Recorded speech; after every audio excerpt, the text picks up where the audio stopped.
Assalamualaikum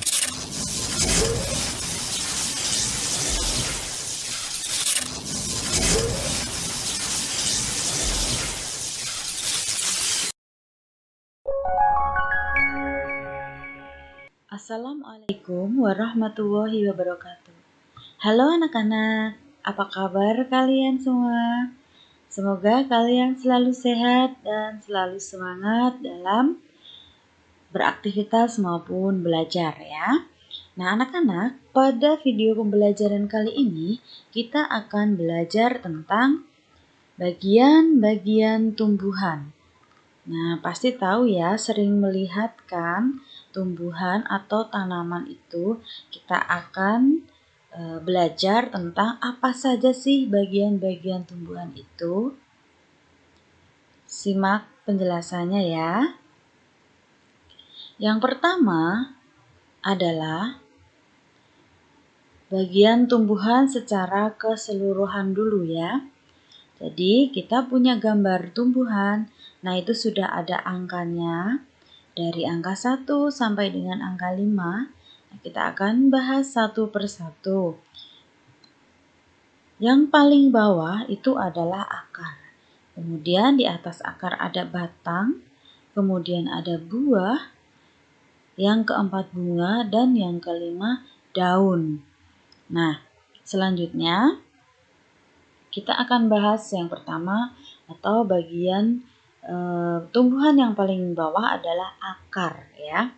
Nah, ini gambar akar.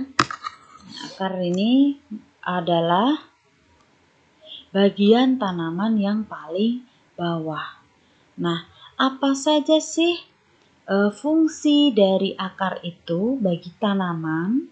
Yang pertama adalah mengukuhkan tanaman. Jadi supaya tanaman itu bisa berdiri tegak di tanah ya. Kemudian menyerap unsur hara. Unsur hara itu adalah air dan mineral atau mineral-mineral yang ada di dalam tanah. Kemudian fungsi yang ketiga adalah menyimpan cadangan makanan. Kemudian yang keempat adalah membantu penyerapan oksigen. Nah, jadi untuk fungsi yang ketiga yaitu menyimpan cadangan makanan, itu maksudnya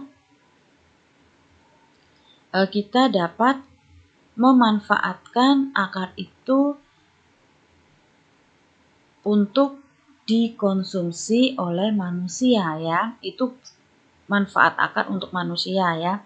Yang pertama nih, ini adalah contoh tanaman yang menyimpan cadangan makanannya itu di akar, yaitu bawang merah, terus kemudian bawang putih, bawang-bawangan gitu ya.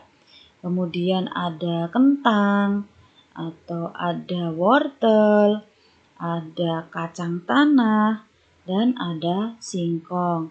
Jadi maksudnya akar itu kelebihan makanan yang dihasilkan oleh tumbuhan itu disimpannya di akar. Nah, jadilah tumbuhan-tumbuhan seperti yang sudah disebutkan tadi ya. Nah, berdasarkan jenisnya, akar itu dibagi menjadi dua. Yang pertama adalah akar tunggang, yang kedua adalah akar serabut. Gambar akar tunggang itu seperti ini, ya. Nah, akar tunggang itu biasanya ada pada tumbuhan berbiji dua atau dikotil ya. Kemudian fungsi utamanya adalah menyerap unsur hara. Nah, contoh tanaman yang memiliki akar tunggang itu bisa tanaman mangga atau tanaman jeruk. Nah, sedangkan akar serabut itu gambarnya seperti ini. Nah, biasanya akar serabut ini pada tumbuhan monokotil atau berkeping satu. Nah, fungsi utamanya itu adalah memperkokoh tanaman atau tadi mengukuhkan tanaman. Nah, contoh tanaman yang memiliki akar serabut adalah padi, jagung, kelapa, dan masih banyak yang lainnya. Nah, bagian berikutnya adalah batang. Batang itu Fungsinya untuk membantu tumbuhan berdiri tegak, ya. Kemudian yang kedua, tempat tumbuhnya daun, bunga dan buah. Yang ketiga, mengangkut air dan mineral yang diserap akar ke daun. Yang keempat, mengedarkan sari-sari makanan hasil fotosintesis dari daun ke seluruh tubuh tanaman. Kemudian yang kelima adalah menyimpan cadangan makanan. Nah, ini ada beberapa contoh tanaman yang menyimpan cadangan makanannya itu di batang. Ini adalah gambar pohon sagu. Jadi pohon sagu itu menyimpan tanamannya itu ada di batang. Jadi ketika kita potong batang sagunya, nah ini kita ambil serat-serat batangnya, diolah bisa menjadi tepung sagu. Nah, tanaman yang kedua adalah tebu. Nah, pernah lihat kan ya tebu? Tebu itu biasanya itu kita potong. Nah, batangnya itu mengandung sari-sari makanan yang kita rasakan manis itu ya. Nah, itu adalah beberapa contoh tanaman yang menyimpan cadangan makanannya di batang. Batang itu dibagi menjadi beberapa jenis. Yang pertama itu ada batang basah. Nah, batang basah itu ciri-cirinya batangnya itu lunak dan berair. Biasanya ada pada tanaman bayam atau kangkung ya. Jadi batang tanaman bayam atau batangnya kangkung itu termasuk batang basah. Nah, kemudian jenis yang kedua adalah batang berkayu. Nah, batang berkayu itu batang yang ukuran tumbuhannya itu tinggi, memiliki kambium ya atau zat kayu. Kemudian contohnya itu adalah pohon jati, pohon mahoni, pohon mangga gitu ya. Kemudian yang ketiga adalah batang beruas dan berongga. Nah, ini cirinya itu ya beruas dan berongga gitu. Nanti ketika kalian potong tanaman itu, maka di dalam batangnya itu akan beruas-ruas dan berongga. Nah, ini seperti padi, rumput-rumputan, terus kemudian pohon bambu itu ya. Selanjutnya adalah daun. Bagian tanaman selanjutnya adalah daun. Nah, daun itu terdiri dari tangkai daun dan helai daun. Nah, fungsinya tempat berlangsungnya fotosintesis. Nah, di dalam daun itu mengandung zat hijau daun atau yang biasa kita sebut dengan klorofil.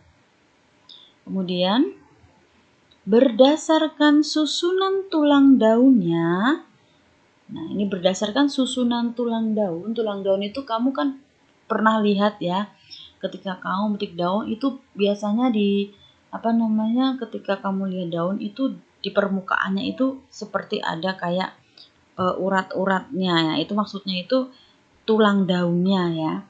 Nah, tulang daun berdasarkan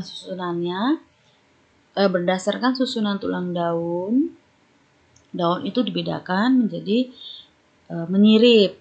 Menyirip itu tulang daun berbaris rapi seperti sirip. Nah, contohnya ini seperti daunnya daun mangga ya.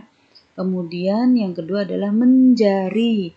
Nah, bentuknya itu seperti jari manusia.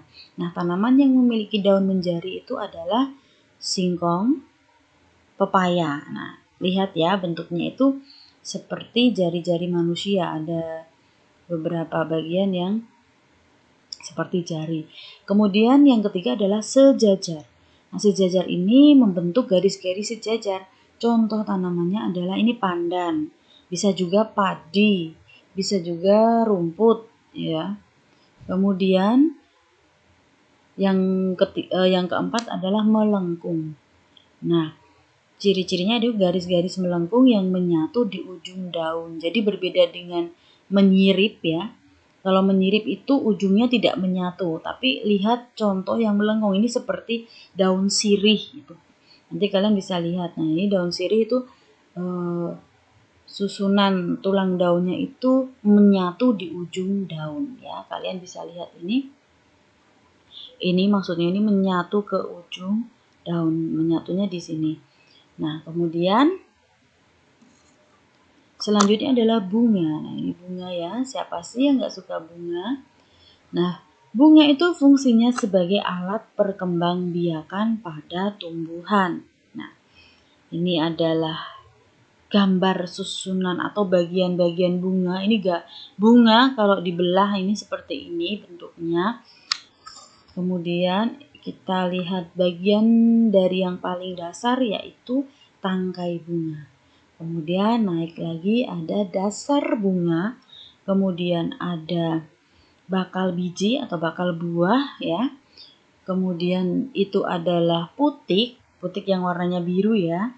Kemudian di situ ada kelopak bunga dan yang warnanya kuning itu adalah benang sari. Nah, yang di atas itu namanya mahkota bunga. Nah, kita akan bahas satu-satu apa sih fungsi dari bagian-bagian bunga ini ya. Yang pertama adalah mahkota bunga. Nah, mahkota bunga itu berfungsi untuk menarik serangga untuk proses penyerbukan. Jadi, ada beberapa bunga itu yang proses penyerbukannya itu dibantu oleh serangga. Jadi, si bunga itu menyesuaikan diri bagaimana supaya menarik serangga gitu ya. Untuk menempelkan serbuk sari ke putik gitu. Nah, ini adalah mahkota yang ditunjukkan anak panah ya. Mahkota bunga itu berwarna-warni karena dia tujuannya adalah untuk menarik serangga. Nah, ini seperti bunga mawar, ini mahkotanya warnanya merah dan beragam sekali. Ini bunga sepatu ya. Nah, bunga sepatu itu juga gitu, benang sarinya ada di luar. Kemudian ini berbagai macam bunga dengan mahkota bunga yang indah-indah yang tujuannya adalah untuk menarik serangga untuk membantu proses penyerbukan. Kemudian bagian bunga yang lainnya adalah putik. Nih ya, putik yang warna biru tadi. Nah, putik itu terdapat di bagian tengah-tengah bunga. Biasanya putik dikelilingi oleh benang sari. Putik berfungsi sebagai alat kelamin betina pada tumbuhan. Putik terdiri atas kepala putik dan tangkai putik. Pada bagian dasar tangkai putik terdapat bagian yang kelak akan menjadi buah dan biji. Jadi ini kepala putik yang paling atas. Kemudian di sini adalah tangkai putik dan ini yang di bawah itu adalah bakal buah atau bakal biji ya tadi ya. Nah, putik itu disebut sebagai alat kelamin betina pada tumbuhan.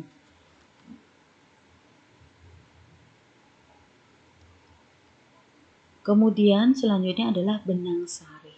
Benang sari itu fungsinya sebagai alat kelamin jantan pada tumbuhan. Nah, ini yang berwarna kuning. Biasanya itu di bunga itu ada yang kuning-kuning gitu kayak serbuk-serbuk, itu serbuk sari ya. Nah, ini benang sari terdiri atas tangkai sari dan kepala sari. Nih, ini tangkainya, ini kepalanya, ini tangkai sari, ini kepala sari. Nah, di kepala sari itu terdapat serbuk sari. Nah, serbuk sari itulah tadi mengapa serangga dibutuhkan. Nah, karena ini kan tempatnya kan tidak berdekatan gitu ya. Tapi kan kalau bunga itu tidak seperti hewan gitu ya. Nah, jadi dia membutuhkan perantara untuk melekatkan serbuk sari ke kepala putik. Nah, bantuannya itu bisa dengan bantuan serangga atau bisa juga dengan bantuan angin. Kemudian selanjutnya adalah bakal buah. Nah, ini bakal buah. Nah, fungsinya untuk melindungi dan tempat terjadinya pertemuan sel telur setelah penyerbukan.